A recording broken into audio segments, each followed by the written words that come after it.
साहित्य के छात्रों के लिए अलंकार एक बहुत ही महत्वपूर्ण चैप्टर है और जो कॉम्पिटिटिव एग्जाम देते हैं यूपीएससी या अन्य भी प्रदेश की जो परीक्षाएं हैं या और भी बहुत सारी परीक्षाएं हैं, कॉम्पिटिटिव एग्जाम्स हैं, उनमें अलंकार का कुछ न कुछ प्रश्न रहता है।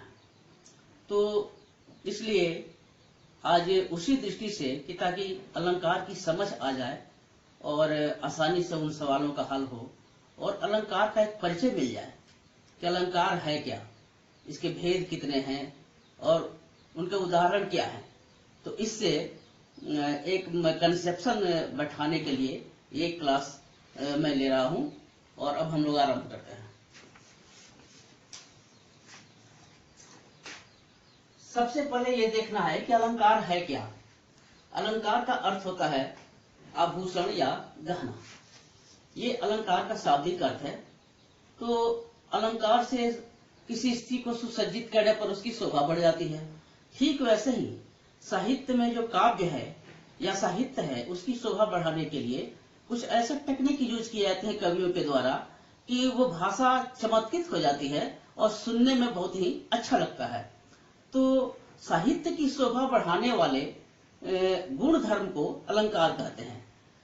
अलंकार की परिभाषाएं, कई परिभाषाएं हैं, मैं लिखवा देता हूँ।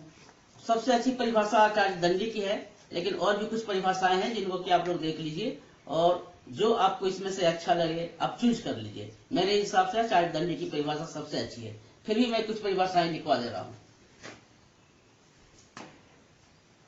तो अलंकार का अर्थ हो गया सजावट, गहना या श्रृंगार। और अलंकार बना है किन शब्दों से? दो शब्दों से मिलकर के अलंकार बना है। पहला है अलम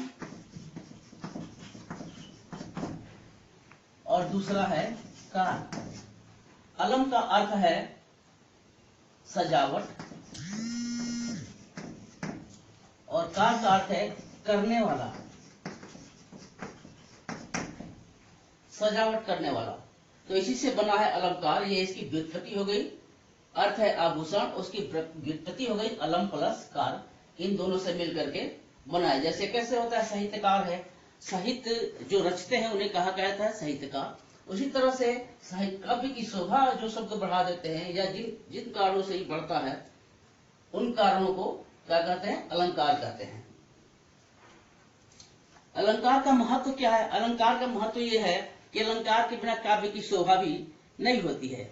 अलंकार से ही काव्य की शोभा बढ़ती है और सरस और सुनने में अच्छी लगती है।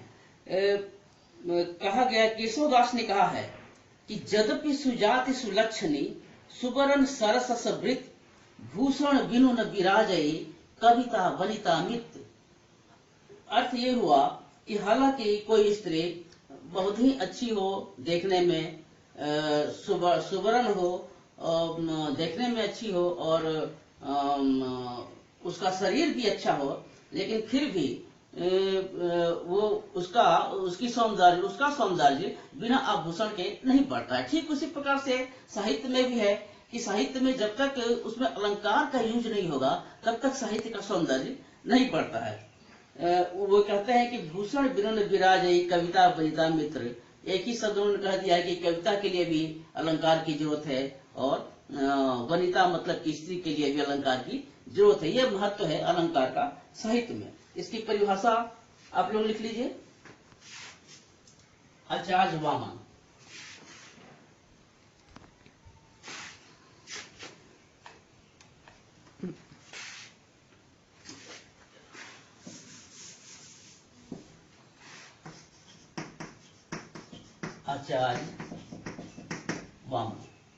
आचार्य वामन ने कहा है कि अलम करोति इति अलंकारः।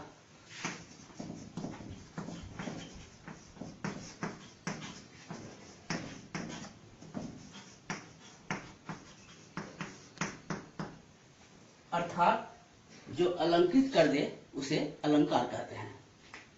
ये आचार्य वामन ने कहा है। इसको हालांकि यह संस्कृत में है, इसको हिंदी में हम लोग इस तरह से कह सकते हैं, इसे हिंदी में हम लोग इस तरह से कह सकते हैं कि जो काव्य की शोभा बढ़ा दे वह अलंकार है। जो काव्य की शोभा बढ़ा दे वह अलंकार है। ये हो गया आचार्य वामन का, आचार्य वामन की परिभाषा। आचार्य दंडी,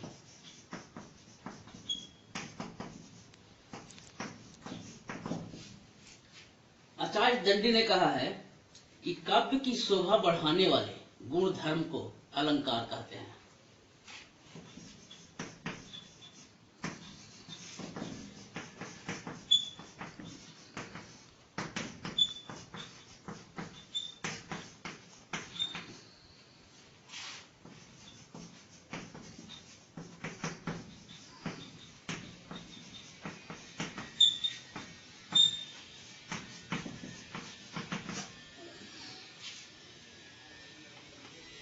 ये हो गई दो विद्वानों के द्वारा दी गई परिभाषा।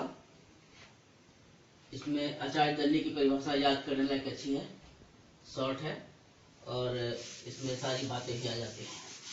कुछ अन्य तरीकों से भी इस परिभाषाओं को लिखा जा सकता है। एक दो परिभाषा लिखवा देते हैं। वैसा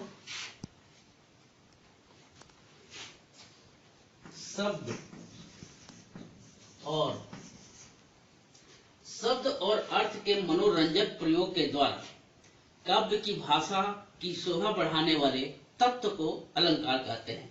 जो दंडी ने यूज किया है गुण धर्म, उसी को यहाँ पर तत्व कहा गया है।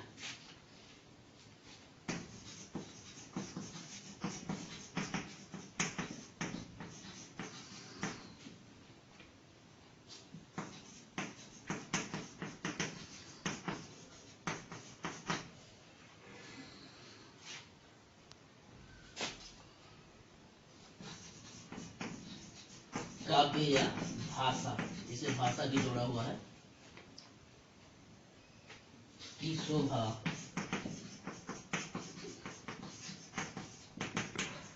बढ़ाने वाले तत्व को अलंकार कहते हैं।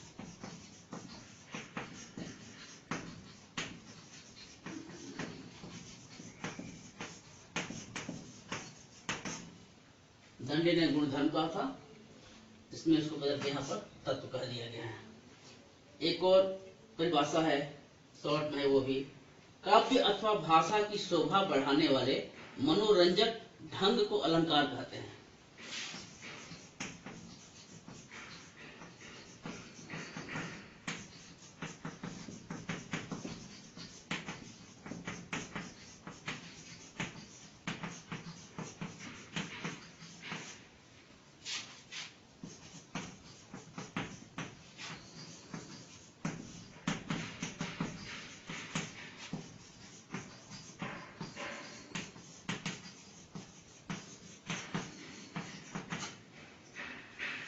परिभाषा में एक दो शब्द बदला गया है, जैसे कि यहाँ पर तत्व कहा गया है, यहाँ पर ढंग कहा गया है।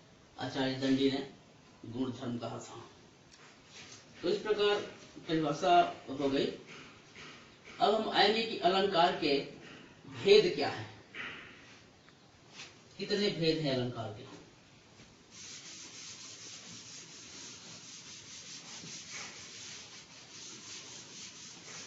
अलग अलग तरीकों से काव्य की शोभा बढ़ाई जाती है। बहुत सारे तरीके हैं उसके, रिपीट करके, किसी शब्द की पुनरावृत्ति करके, किसी वर्ड की पुनरावृत्ति करके, किसी वाक्य की पुनरावृत्ति करके, कई तरीकों से काव्य की या साहित्य की भाषा को, साहित्य को अलंकित किया जा सकता है। तो इसी के आधार पर अर्थ की दृष्टि से भी उसमें कुछ अर्थ कुछ ऐसा डाल देना जिससे कि उसकी शोभा बढ़ जाए। तो इन सभी बिंदुओं को देखते हुए अलंकार के कुछ भेद बनाए गए हैं। तो वे मुख्य 3 भेद हैं। वैसे 2 भेद ही ज्यादा काम में आते हैं। पहला भेद है शब्दालंकार, शब्दालंकार। दूसरा है अर्थालंकार और तीसरा है उभयालंकार। शब्दों के मनोरंजक और शब्दों के युक्तिपूर्ण प्रयोग के द्वारा अलंकार बढ़ाया जा सकता है, अलंकित किया जा सकता है किसी काव्य को। और किसी काव्य को अर्थ के द्वारा अलंकृत किया जा सकता है। तो कुछ अलंकार शब्दालंकार में आ गए, कुछ अर्थालंकार में आ गए, और आचार्य भोज ने एक और बनाया है। वैसे तो ये दोनों ही महत्वपूर्ण हैं, ज्यादातर इनमें से ही परीक्षा में भी इन्हीं में से आता है और ज्यादा जोर भी इसी पर दिया गया है। बाद में आचार्य भोज ने एक और अलंकार का नाम लिया और वो था उभयालंकार। मतलब कि जिस वाक्य में या भाषा में, काव्य में दोनों का संयोजन हो, उसे क्या कहते हैं, उभयालंकार। तो ये अलग से अलंकार नहीं हुआ, इन्हीं दोनों अलंकारों से मिल करके जिसमें दोनों मिक्स रूप में यूज होते हैं उनको उभयालंकार कहते हैं। तो शब्दालंकार और उभयालंकार है। अब शब्दालंकार के भी अलग अलग प्रकार हैं, उसका प्रकार पहले हम लोग लिख लेते हैं, उसके बाद सबकी विवेचना होगी। मुख्य रूप से अलंकार दो हैं और दो अलंकार हैं। तीसरा एक और अलंकार है उभयालंकार, आचार्य भोज ने इसको कहा है, और इनके भी अलग अलग प्रकार हैं। अलंकार कितने हैं, इसमें विद्वानों में बहुत मत भिन्नता है। किसी ने कहा है कि 34, किसी ने कहा 35, किसी ने कहा 60, किसी ने कहा 70, किसी ने कहा 100। अपने अपने तरीके से लोगों ने अलग अलग अलंकारों के भेद गिनाए हैं, लेकिन मुख्यतः तीन ही है और जिसमें कि उसमें भी मुख्यतः दो है, शब्दालंकार और अर्थालंकार। तो जो ज्यादा प्रचलित प्रकार हैं, जिन प्रकार को अधिकांश जगह पढ़ाया जाता है, जो ज्यादातर जगह सिलेबस में है, जिनमें ज्यादा प्रश्न पूछे जाते हैं, उसके आधार पर एक प्रकार का वर्णन हम लिखवाते हैं कि तीनों में शब्दालंकार में कौन कौन से प्रकार हैं, अर्थालंकार में कौन कौन और उभयालंकार में कौन कौन से प्रकार हैं। उसके बाद उसकी विवेचना हम लोग करेंगे। रेफरेंस के लिए आप लोग लिख सकते हैं कि आचार्य मम्मट ने अपनी पुस्तक काव्य प्रकाश में 67 भेद बताए हैं। आचार्य मम्मट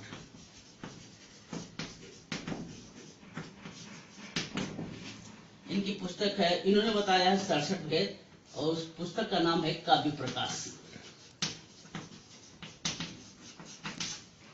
इसी प्रकार भरत मुनि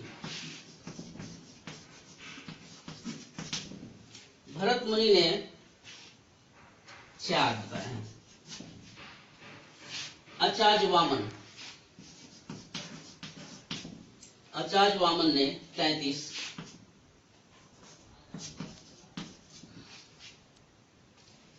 दंडी ने 35, भामा, ये भी एक बड़ा नाम है अलंकार के क्षेत्र में, भामा ने 39,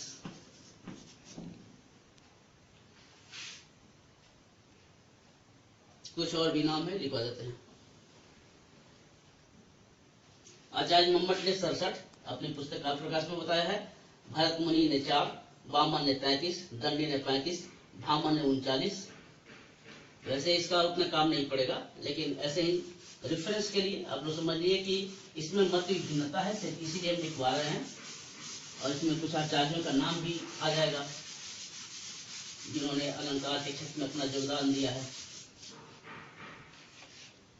भामा ने 39, एक और नाम है उद्भट ने 40। इसके बाद है रुद्रट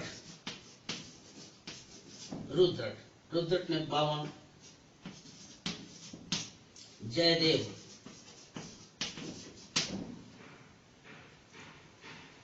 ने 100, और इनकी पुस्तक का नाम था चंद्रालोक। जिस पुस्तक में इन्होंने चर्चा की उस पुस्तक का नाम था चंद्रालोक। और अप्पय दीक्षित हैं,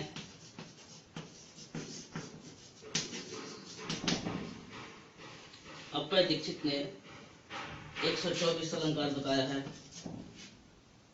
और इस पुस्तक में इन्होंने बताया है, इस पुस्तक का नाम है कुवलयानंद।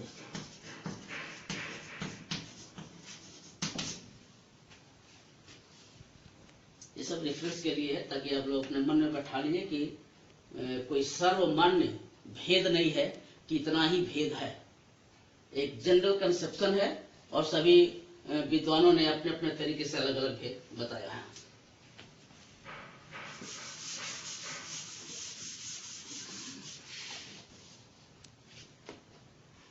अब हम आते हैं कि तीनों जो अलंकार हैं, शब्दालंकार, अर्थालंकार और उभयालंकार, उनके कितने भेद हैं। तो ये तीनों भेद आप लोग लिख लीजिए। शब्दालंकार,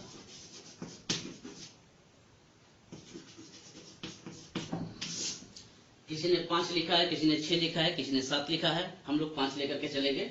5 का नाम लिखिए। पहला अनुप्रास, दूसरा यमक, तीसरा श्लेष, चौथा वक्रोक्ति,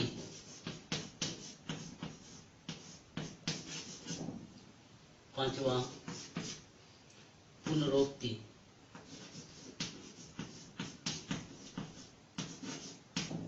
पुनरोक्ति या पुनरुक्ति दोनों लिख सकते हैं। ये हो गए शब्दालंकार के भेद। अर्थालंकार के भेद बहुत ज्यादा हैं।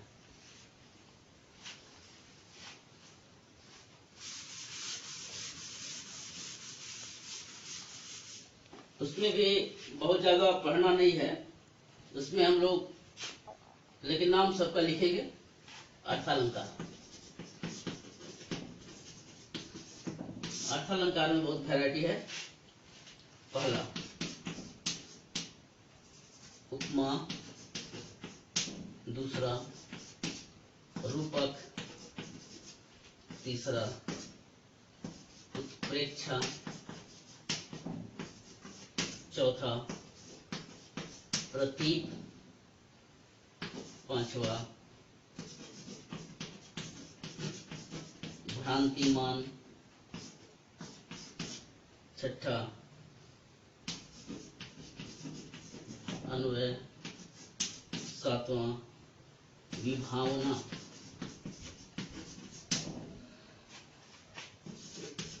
आठवां विरोधाभास,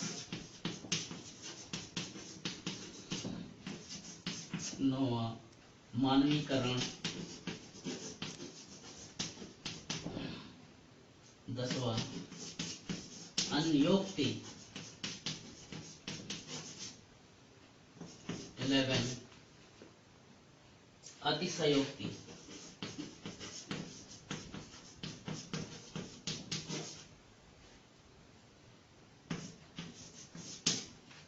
12 अपभृति,